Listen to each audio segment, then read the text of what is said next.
Signé le 16 septembre dernier, ici à Bamako, le Mali ratifie la charte de Liptako Gourma. Le Conseil national de transition donne son quitus. Le Mali devient ainsi le premier pays à officialiser l'Alliance des États du Sahel. À suivre les détails dans ce journal avec Mamari Koné. La progression des forces armées maliennes sur le théâtre des opérations domine l'actualité. Quelle est la vision de la presse?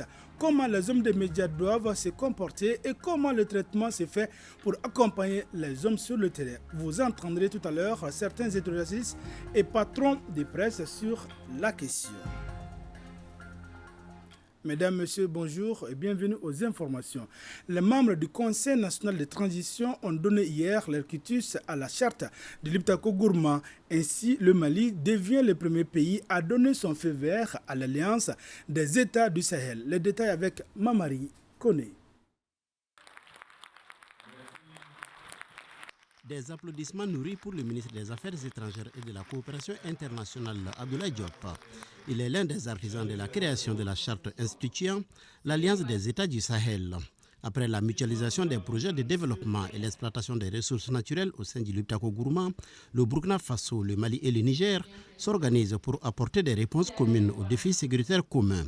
La charte instituant l'AES comprend 17 articles. En termes de recommandations, les membres du CNT souhaitent la mise en place du Parlement de l'Alliance pour son renforcement. C'est une première en Afrique que des pays décident de mutualiser les efforts en vue de faire face aux menaces. Donc c'est la raison fondamentale pour laquelle nous avons donné notre quitus. En plus de ça, nous pensons que ce projet qui est là aujourd'hui peut être une action de développement qui va permettre à tous les États qui se trouvent au niveau de la zone du Liptako Gourma de pouvoir se développer. Porté sur les fonds baptismaux le 16 septembre dernier à Bamako, l'Alliance des États du Sahel est perçue comme un mécanisme de défense collective des 3 États.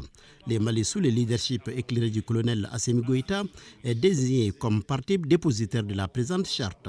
En tant que premier État de l'AES qui a ratifié ce texte, c'est qui dénote vraiment de l'engagement fort du Mali pour la concrétisation de cet outil important pour renforcer la défense, la sécurité, lutter contre l'insécurité, mais aussi travailler à promouvoir un développement socio-économique entre le Burkina Faso, le Niger et le Mali. Dans ce cadre-là, mais nous voulons aussi à travers cette alliance mettre en place aussi une nouvelle approche pour établir la solidarité entre les pays, en commençant par la question de la sécurité, en mettant en place cette sécurité et une nouvelle approche de l'intégration économique régionale entre les pays. Nous voudrions établir aussi un nouveau paradigme en comptant d'abord sur nos propres ressources.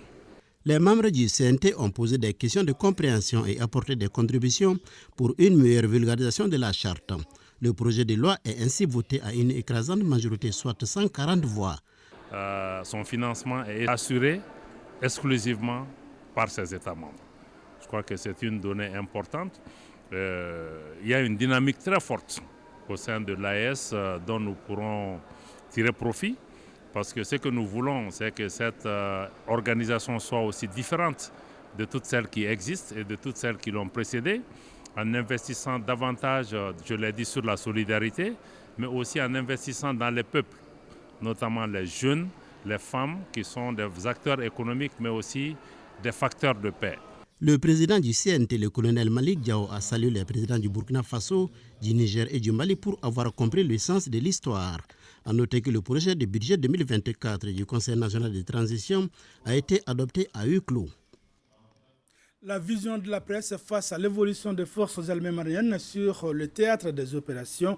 Ce sujet domine l'actualité et la presse dans son ensemble change de posture en termes de traitement réservé aux opérations que mènent les femmes sur le front. Certains éditorialistes et patrons de presse estiment que la presse doit véritablement accompagner l'armée en temps de guerre. Pour plus de détails, nous vous proposons d'écouter Alexis Karambri, directeur de publication de Mali Tribune, et Sekou Tangara, directeur de l'information de Africable Télévision. Ils sont au micro de Tamsir Diabati. Oui, maintenant on y croit, on est enthousiaste et naturellement ça se reflète au niveau de traitement de l'information. Le retrait de l'amunissement a fait que nous étions dans une situation de ni paix ni guerre et il fallait vraiment que les lignes bougent. Pour une fois, grâce au FAMA, les lignes bougent et on pense que c'est le bon moment. C'est pour ça que tout le monde joue sa partition. Il est du rôle de la presse d'accompagner cet enthousiasme et de la refléter. Il s'agit d'une question nationale et en tant que Maliens, nous avons tous à contribuer. À la limite, nous sommes le reflet de la population, du sentiment, du ressenti général. Et ce ressenti, justement, en ce moment, c'est une fierté par rapport à nos FAMA qui sont en train de faire ce à quoi nous rêvons depuis longtemps. En 10 ans, beaucoup d'eau ont coulé sous les ponts. En 10 ans, nous avons eu le temps d'apprendre de nos erreurs et de nos naïvetés, souvent en croyant souvent la bonne foi des camps d'en face. En 10 ans, on a vu que cette reconquête, ce n'est pas la Bella Ciao. Il n'y a pas de journalistes extraterrestres. Nous sommes Maliens, nous avons un pays en péril et nous avons, en tant que journalistes, en tant que Maliens, un rôle à jouer. C'est une question nationale, c'est une question de survie de notre pays et c'est une préoccupation de tous les Maliens. Donc ce qu'on peut faire en tant que journaliste pour la reconquête, nous jouons notre partition. Le traitement que nous en faisons, c'est un traitement en tenant compte des enjeux parce que nous sommes dans une guerre informationnelle et communicationnelle. Si vous vous rappelez, il y a 10 ans, l'armée avait conquis Anefis dans la conquête des villes du nord, Gao, Tombouctou, Kidal, mais on avait été bloqué aux portes de Kidal après Anefis. La façon dont la presse avait traité cela il y a 10 ans, c'est différent cette fois-ci de la manière dont on est en train d'aborder la montée de l'armée vers le nord. On a tenu vraiment compte des enjeux géopolitiques. On ne peut plus se contenir dans le respect de l'éthique et de la déontologie, dans la neutralité. Nous l'abordons vraiment en tant que Maliens, avant d'être journalistes. Quand on prend les États-Unis, ils ont ce qu'ils appellent la voix de l'Amérique. Les Anglais ont la voix de la Grande-Bretagne, ils ont BBC. Les Allemands ont la voix de l'Allemagne. La Russie a RT Africa. La France a RFI France 24. Israël a I24. Quelle est la voix du Mali? Donc en tant que journaliste, on doit se poser cette question-là. Au-delà des médias nationaux, la presse doit donner de la voix pour qu'il y ait, moi la répétition, cette voix du Mali. Ce ne sera pas non pas pour soutenir une personne ou un clan, mais pour soutenir un idéal conquête, un idéal commun de reconquête de l'intégrité territoriale de notre pays.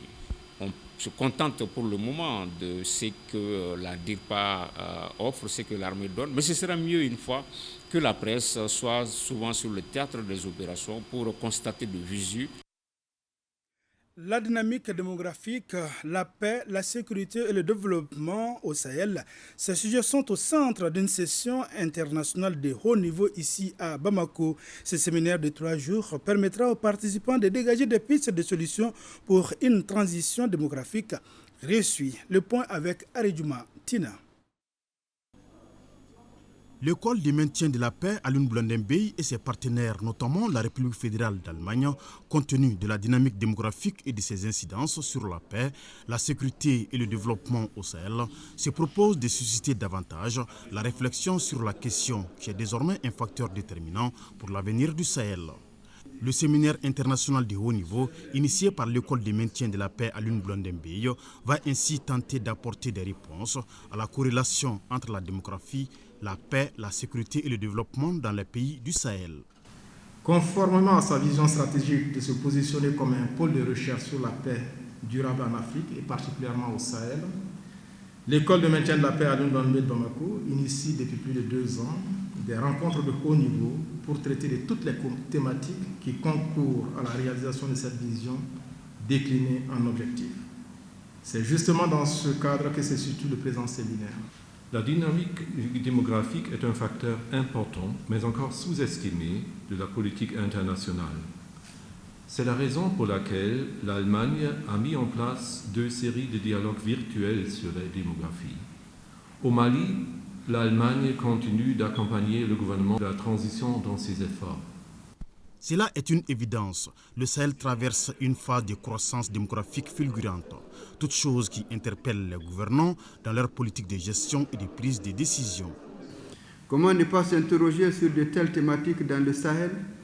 S'il est une évidence qu'il existe entre démographie, paix, sécurité et développement des relations interactionnelles très complexes.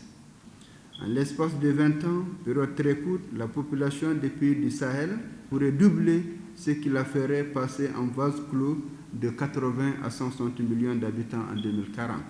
L'impact négatif des interrelations entre la croissance démographique, la paix et la sécurité peut être d'autant plus préoccupant dans les pays en voie de développement qu'il est nécessaire de faire une analyse approfondie de ces questions critiques en vue d'asseoir un environnement plus propice à la sécurité et au développement. Le présent séminaire vise à juste titre à approfondir la réflexion, de faire l'état des lieux des dynamiques démographiques au Sahel. Le séminaire international de haut niveau dure 3 jours. Il est organisé en panel animé par des experts nationaux et étrangers sur des thématiques telles que pyramide démographique, tranche d'âge et la sécurité humaine, démographie, urbanisation et sécurité urbaine dans les villes sahéliennes ou encore démographie et emploi des jeunes au Sahel, défis et perspectives. Autant de questions qui permettront aux participants de faire des propositions concrètes en vue d'aboutir à une transition démographique réussie. L'actualité, c'est aussi la révision annuelle des listes électorales. Pour aider l'État, la Fondation internationale pour les systèmes électoraux outille les agents impliqués dans la révision des listes électorales. Elle a remis au ministère de l'administration territoriale et de la décentralisation un guide pour la révision annuelle des listes électorales. Mamadou Fane. La révision des listes électorales est d'une importance capitale pour les acteurs électoraux. Le guide pour la révision annuelle des listes électorales qui vient ainsi d'être remis au ministère de l'administration territoriale et de la décentralisation par l'AIFES vise à renforcer les capacités des institutions impliquées dans la gestion des élections au Mali. Le guide est justement élaboré pour aider les commissions en charge du recensement annuel, n'est-ce pas, des listes électorales, de la révision annuelle des listes électorales, de les aider donc à mieux s'acquitter de leurs tâches. Je voudrais ici donc espérer que ce guide serve vraiment et soit utilisé par les membres des commissions des CAL pour que le processus, n'est-ce pas, de révision annuelle des listes électorales qui vient de commencer soit un succès. Ce guide a été élaboré par l'AIFES avec la collaboration du département de l'administration territoriale avant d'être validé au cours d'un atelier. Ce guide, nous l'avons voulu. La demande, le besoin a été exprimé par le ministère de l'administration territoriale et de la décentralisation. Il a été élaboré par des praticiens nationaux, des experts maliens, avec bien entendu l'appui technique des agents du ministère de l'administration territoriale et de la décentralisation. Il permettra d'outils de référence pour nos différentes commissions administratives de révision des listes électorales, pour les autorités administratives sur le terrain. L'exploitation judicieuse de ces guides contribuera à la conception des listes électorales fiables et un fichier électoral consensuel. À Ségou, c'est parti pour les activités du mois de la solidarité. La cérémonie de lancement a été marquée par des donations et visites aux personnes âgées de la région. On en sait plus avec Onero Tchenou. Pour cette 28e édition du mois de la solidarité à Ségou, le gouvernorat et les parrains prêtent main forte aux femmes chefs de famille, veuves et personnes en situation de handicap. Une donation qui symbolise le lancement des activités du mois en 4e région. Bientôt 30 ans. À travers ce mois de la solidarité, le Mali en général et Ségou en particulier a toujours valorisé le don de soi aux autres, surtout entre les personnes vulnérables. Ce qui fait la singularité du Malien en général, sans distinction de sexe, de race ou de religion. Les actions entreprises au cours de ce mois par les uns et les autres en vue de consolider la chaîne de solidarité que nos ancêtres nous ont transmise, sont plus que jamais vivifiées. Nous devons agir ici et ailleurs, maintenant et toujours dans la solidarité envers tous, sans exclusive. Et c'est à ce seul prix que se maintiendra notre bonheur commun. Pour le mois, le gouvernement met à disposition 25 tonnes de céréales et les parrains 6 tonnes et une enveloppe de 7 millions de francs CFA. Puisse Dieu vous les rendre, qu'il vous prête longue vie et vous préserve de tout désagrément, que la sérénité règne dans le pays. Le chef de l'exécutif régional a aussi rendu une visite de courtoisie aux 3 personnes les plus âgées de la région. La plus âgée, Fatmata Koulibaly, du haut de ses 102 ans, rend hommage à l'esprit de solidarité. Que Dieu vous accompagne et que cette donation soit pérenne. Chacune des personnes âgées visitées, Dramane Koulibaly, âgé de 93 ans, Bamoutara Koulibaly, 97 ans et Fatmata, a reçu des dons et une enveloppe symbolique. En vue de renforcer la participation citoyenne et politique des personnes vivant avec un handicap, l'Association malienne pour la protection des personnes atteintes d'albinisme a signé un mémorandum avec certains partis politiques. Compte rendu Bokari Koulibaly. Cette signature de mémorandum entre l'Association malienne pour la protection des personnes atteintes d'albinisme et certains partis politiques est une volonté longtemps exprimée par les albinos. Le pacte devra favoriser la pleine participation des personnes vivant avec un handicap à la vie politique et publique de la nation. Nous sommes rarement représentés, nous militons rarement dans les partis politiques parce que nous avons cette peur-là, surtout nous qui vivons avec l'albinisme, cette peur-là d'être agressés à l'approche des élections, nous avons cette peur-là d'être kidnappés. Mais s'il y a une parfaite entente entre nous et les partis politiques, ça facilite notre intégration à la vie publique. Les acteurs politiques se félicitent de la signature de ces mémorandums. Selon eux, les personnes vivant avec un handicap ont également un rôle à jouer dans l'édification du pays. Les personnes vivant avec un handicap subissent beaucoup la stigmatisation et la discrimination. Cet état de fait dans une société n'est pas enviable parce que qui que nous sommes, où que nous sommes, quelle que soit la pathologie que nous portons, chacun d'entre nous a un rôle à jouer dans cette société. Rappelons que ce pacte a pu voir le jour grâce au projet Équilibrons pour un Mali plus inclusif, initié par l'Association malienne pour la protection des personnes atteintes d'albinisme. Un projet lancé en octobre 2021 et qui devra prendre fin le 31 octobre prochain. La Croix-Rouge, à travers son comité communal du Mandé, vient de doter un nombre important d'enfants orphelins de la commune du Mandé et les mères tutrices de kits scolaires et matériels de fabrication de savon. Le geste qui se veut humanitaire s'inscrit dans le cadre de la célébration des 3 ans d'activité du dit comité. Mariam Koulibaly. Ces gestes émanant du comité communal de la Croix-Rouge du Mandé visent à participer à la prise en charge des enfants orphelins de la dite commune. Il profite à une 50aine d'enfants orphelins et mères tutrices formées au préalable en saponification. C'est suite à un projet, après un constat dans la commune, que le comité communal du Mandé a élaboré un projet dans le cadre d'appuyer les familles à la prise en charge de ces enfants orphelins qui sont dans la famille. Cette donation qui vient ainsi rehausser la célébration des 3 ans d'activité humanitaire du comité est appréciée à plus d'un titre. Je n'ai qu'un message de remerciement. D'abord pour le comité communal de la Croix-Rouge et remercier aussi les parrains dont je représente, ce qui est demandé à tout le monde. Voilà, dès décembre prochain. Aider les orphelins et les veuves, c'est une très bonne chose. Nous apprécions vraiment ce geste et demandons à d'autres bienfaiteurs d'imiter cette initiative de la Croix-Rouge du Mandé en vue de toucher plus de nécessiteux. La cérémonie regroupant plusieurs personnalités de la commune du Manding est marquée par des scènes de remerciements et la remise d'attestations aux femmes qui ont suivi la formation en saponification. La première pierre de la radio Alcam FM de Nioro du Sahel a été posée par le gouverneur de la région. Le colonel-major Ali Anadji a saisi l'occasion pour inviter les animateurs des radios de la région au professionnalisme et à la diffusion de bonnes informations, nous dit Moussa Diakiti. La pose de la première pierre de cette radio vieille de 14 ans, émettant depuis le quartier Koulouba sur les 104.8 MHz, représente un signe d'espoir pour les autorités régionales et un ouf de soulagement pour les responsables et les 21 travailleurs de la station.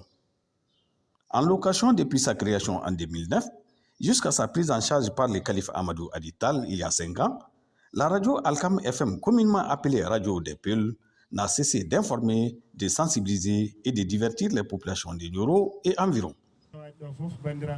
Je suis aujourd'hui le directeur de radio le plus heureux. Nous sommes là pour vous les auditeurs. Nous allons tout mettre en œuvre pour vous satisfaire.